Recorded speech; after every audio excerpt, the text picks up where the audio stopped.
Exercise 7.2 का class 10th का question number 7 कर रहे थे। इससे पहले 6 क्वेश्चन हमने कर लिए थे। तो क्वेश्चन नंबर 7 है, find the coordinates of point A where A B is the diameter of a circle and whose centre is this and the B is this. तो पहले एक सर्कल बना लेते हैं। उस सर्कल में ए बी एक डायमीटर हमें गिवन है। तो ए और बी एक डायमीटर है जिसमें सेंटर मतलब ये सेंटर ये 2,-3 है एंड बी और जो बी के कोऑर्डिनेट है वो 1,4 है। तो हमें यहाँ पे ए के कोऑर्डिनेट निकालने हैं। तो हम ए के कोऑर्डिनेट को एक्स और वाई मान लेते हैं।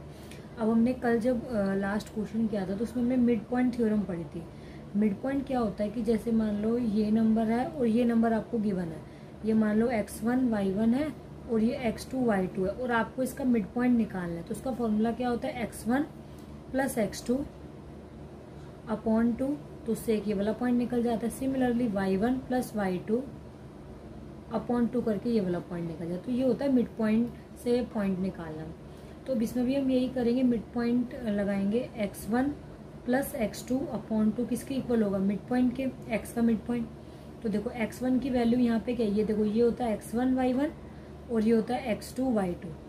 तो x1 की वैल्यू तो x ही है और x2 की वैल्यू 1 है अपॉन में 2 और x की वैल्यू हमें गिवन है मिड पॉइंट 2। मिड पॉइंट हमें इसमें गिवन ही था। अब 2 डिवाइड है, वहाँ जाके मल्टीप्लाई हो जाएगा। तो x plus 1 equal to 2 into 2, तो x प्लस 1 इक्वल्स टू 4। अब प्लस 1 इधर आके माइनस 1 हो जाएगा तो x की वैल्यू आ गई 3।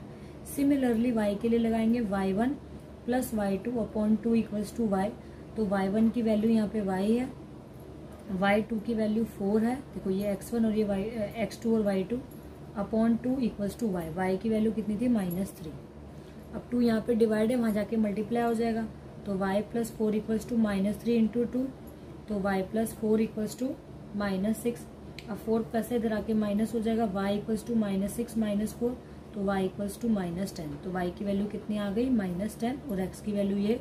तो जो हमारा कोऑर्डिनेट है जो हमें निकालना था उसकी वैल्यू होगी 3, -10। अब नेक्स्ट क्वेश्चन नंबर